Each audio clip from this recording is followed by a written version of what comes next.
Role-playing video games. I've played so many of these type of games over the years, and I've seen the best of them and I've experienced the worst of them too. Some bring out emotion, providing a story that lives with you forever. Some of them immerse me for hundreds of hours and make me forget about my job, my wife, food, water, making me ensure my character is well fed and watered whilst disregarding my own life. The sign of a good game. But then, some of them bore me to tears. I constantly have to fight the desire to check my phone during cutscenes, or I daydream about playing any other game. That being said, role-playing games have always been my favourite, and Kingdom Come Deliverance was one of those games that took me away. I somehow managed to play 500 hours of this game in a period of time I'm too embarrassed to say, but let's just say it had me hooked. But today I want to tell the story of why I feel that Kingdom Come Deliverance 2 will change gaming forever. You see, since the days of Morrowind, released by Bethesda in 2002, RPG games have become more simplified overall. See, when Morrowind dropped, it didn't tell you jack. It literally spat you into the world, no guidance, and said, figure it out. Literally, quests would say, find this guy, he's in X town. To get there, go north about 100 paces, turn left at the old log, follow that onwards until you reach a pond. At the pond, look east for a large formation of rocks. At the rocks, go to a nearby tunnel. That will lead you to the mines, which will take you to a field, and 80 paces south, you'll find the town. Cool, and the guy's there, right? Oh no, you're gonna have to search the entire town for him. Excuse me, sir, have you seen this fellow? Yes, to get there, go north about 100 paces, turn left at the old log. It was brutal. Now, if you ask a lot of Bethesda fans, they will tell you that this is the best Elder Scrolls game from Bethesda. After this game, they began simplifying their formula to appeal to a broader audience. Now, I've done a lot of videos on this, but overall, the entire AAA gaming studios have followed this formula over time. We went from games that made you think for yourself to games that treated you like a child. Dragon Age Veilguard told you exactly where to go, and if you entered a room with a puzzle, well, they would tell you where to go, how to do the puzzle. Assassin's Creed littered their maps with over hundreds of icons to ensure that you never missed anything, or discovered anything organically, or had any fun. I'm just joking, but we've seen this continuous trend over time from RPG games from AAA studios to continue to simplify the game in order to appeal to a broader audience. As Emil Pagliarulo said in his talk about video game writing, keep it simple, stupid. Now, as the games continue to become more hand-holdy, more simplified and predictable, every now and then a game comes out that breaks that mold. They completely throw the KISS formula out of the window. They tell the player to figure it out themselves, sink or swim, like 2017's Game of the Year, Breath of the Wild, or 2022's Game of the Year, Elden Ring, or 2023's Game of the Year, Baldur's Gate 3. There appears to be a bit of a pattern there. Although the AAA gaming industry believes that people want the simplified, more basic stuff, it seems that gamers notoriously love the freedom these other games give them. In fact, an Ubisoft director took to Twitter to explain how Elden Ring was bad and badly designed. This is despite gaming fans all agreeing that the game is a masterpiece. Well, Ubisoft don't think so. Okay, so I'm rambling now, but my point is this. Games that require thought, concentration, and offer player freedom are hugely appreciated by players, and yet AAA studios refuse to follow this pattern, instead opting to make the games that are as user-friendly as possible. Now, I have been playing these type of games for a while, and then when I first played Kingdom Come back in 2018, I got to the first bandit, lifted my sword, and got annihilated. The game gave me no help and offered me no sympathy. Frustrated, I gave up and I refused to ever play it again, until about 4 hours later when I gave it another try, and it blew my mind. In this video, which has the longest introduction of all time, I will discuss why I think Kingdom Come Deliverance 2 will change the gaming industry when it releases next year. So, let's get into it. Now, due to the long intro, I don't have enough time to convince you to subscribe, but I'm just going to ask, if you are new here, please subscribe. Thank you. So let's start with the story of Kingdom Come Deliverance 1 and how it came to exist. The game was the brainchild of Daniel Vavra, a Czech game designer known for his work on the Mafia series. He wanted to create a realistic, story-driven RPG set in medieval Europe, a stark contrast to the fantasy-heavy RPGs that were dominating the market. Now, despite the uniqueness of the concept, he struggled to find traditional funding. Publishers were skeptical about the project's marketability, especially since it lacked mythical creatures and magic. After failing to secure a publisher, Vavra and his team at Warhorse Studios turned to crowdfunding. They launched a Kickstarter campaign in January 2014, asking for £300,000 to prove there was demand for the game. The campaign was a huge success, raising over £1.1 million from over 35,000 backers. The early funding was critical in securing additional private investment and proving that the concept was viable. Backers were promised rewards like early access to the game, art books, which helped build a loyal community even before the game had launched. The game's realism required extensive research, from studying medieval Bohemian history to consulting historians, blacksmiths, and even linguists to ensure authenticity in the game's world. After releasing in 2018, the game has now sold over 8 million copies, coming out for all consoles, even on the Nintendo Switch. But the game should never have existed. Major publishers said no. They greenlit the games I referred to earlier, these easily structured games, but they refused to help these type of games with more complexity. Through sheer determination and fan support, this game somehow managed to exist and went on to be a success. Even when everything seemed against Warhorse Studios, they still managed to get the game together. This shows again a huge gap between fan desires and publishers' decision making. The success of Kingdom Come Deliverance on Kickstarter highlighted the growing importance of crowdfunding as a way for niche, ambitious projects to bypass traditional publishers. It paved the way for other indie developers as well. Now, when the game came out in 2018, it differentiated from many other mainstream titles of its time. The game emphasized realism in every aspect. The combat had a complex system with directional strikers, parries, and stamina management. Archery was notoriously difficult as there was no aiming reticle. Henry, the protagonist, was an inexperienced peasant who had no skills. In order to level up any of these skills like swordplay, archery, horsemanship, alchemy, speech, the player had to actually practice the skills. Not only would the character level up over time, but the player would actually improve as well. In order to become a competent fighter, you had to actually train daily in a training arena, just like real life. The quests in the game offered multiple approaches to solving, often requiring diplomacy, stealth, or even brute force. You can end quests in multiple ways or fail them altogether. If a deadline was set, it was real.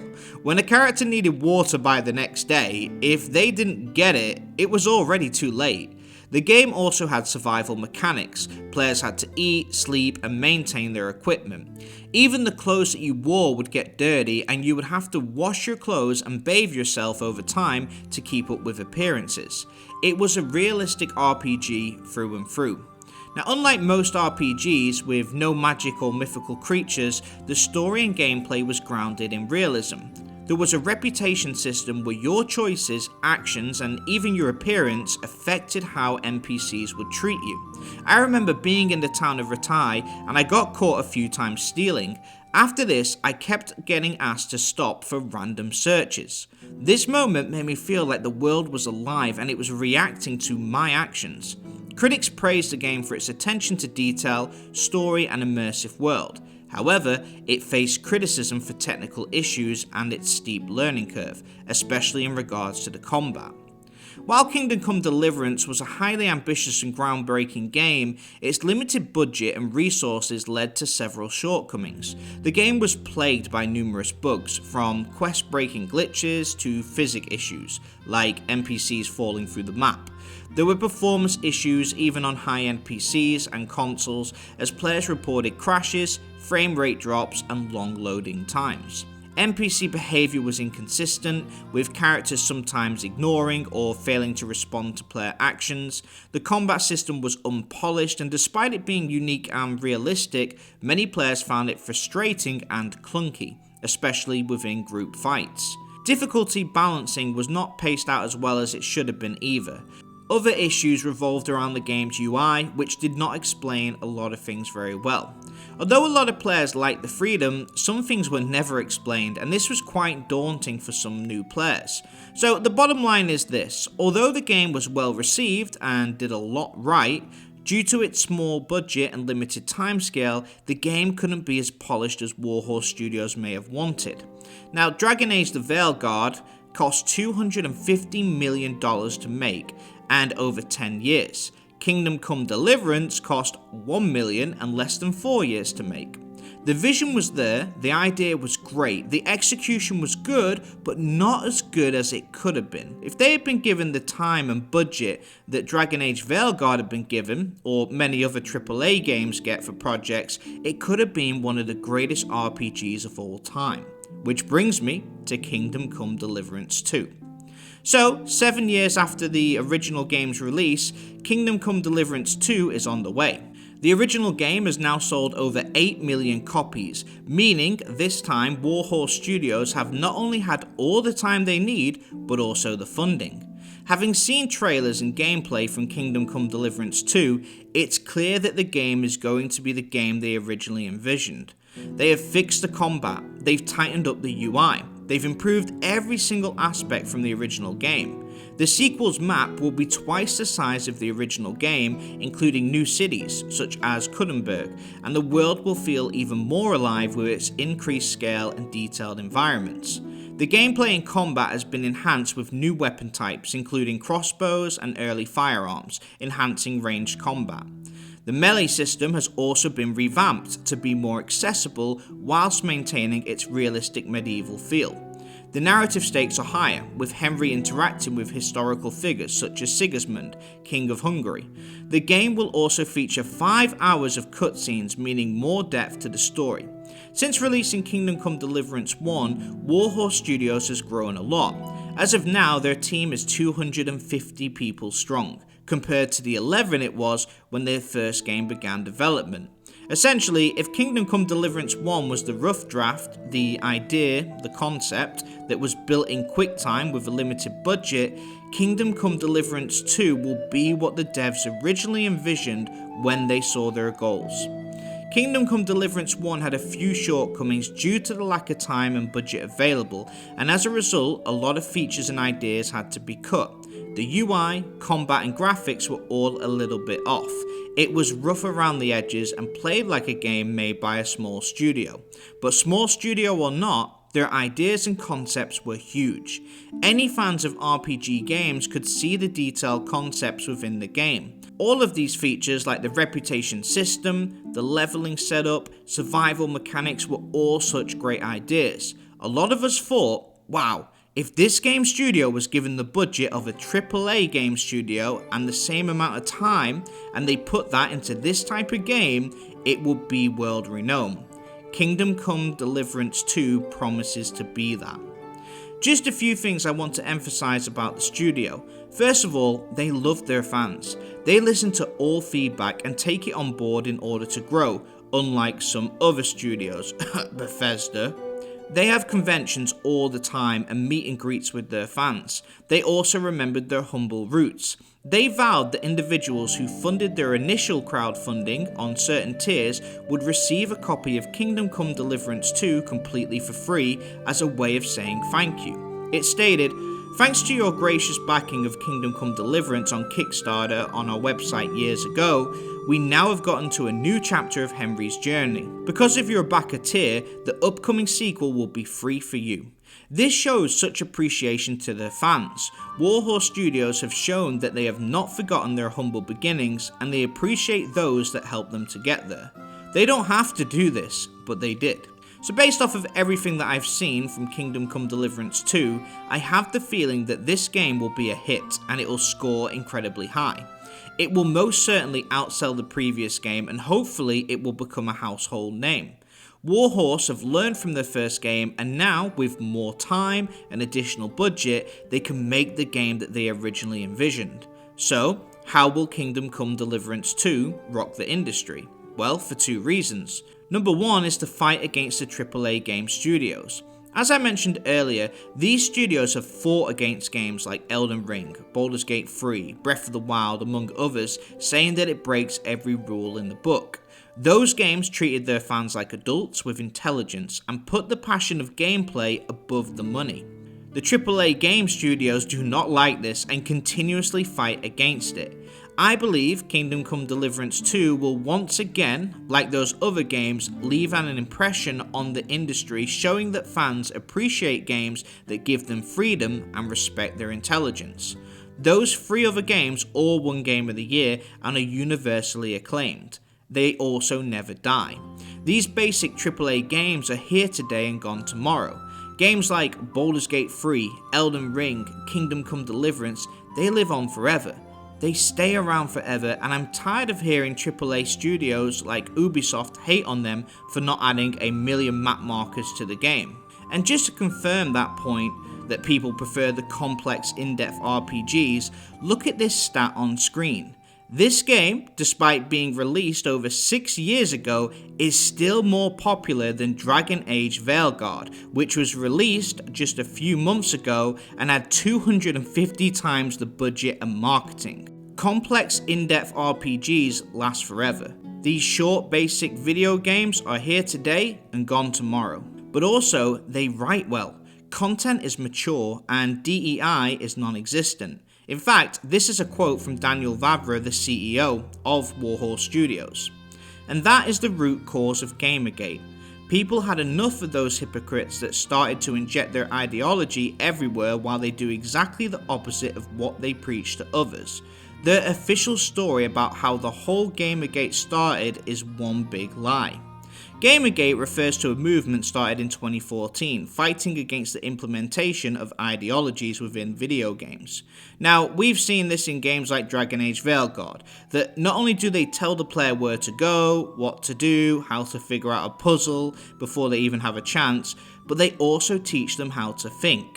Tash was a non-binary character added in the game which caused a lot of fuss. I've done videos on that here, but the bottom line is that gamers believe that these ideologies were added to the games, badly written, and did not give the player a choice in the matter. You had to support Tash, whether you believed in what she wanted or not. We see it in games a lot nowadays, and some gamers feel that these ideologies are written in and that the writing overall, its quality, tends to take a drastic drop as a result.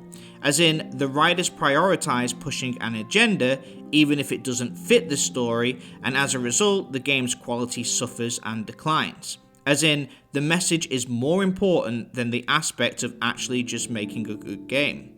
Now, whether that's right or wrong isn't for me to decide, but my main summary is that for too long, AAA game studios have told players what to believe, what to enjoy, and what they should play. Don't agree with their message? Well, then you're a bigot. Elden Ring makes a game with no handholding? Ubisoft devs attack it. Essentially, they've decided what is right or wrong, and we have no say. We can only play the games because it's all that's available. It's all that can get the funding in order to reach a large audience.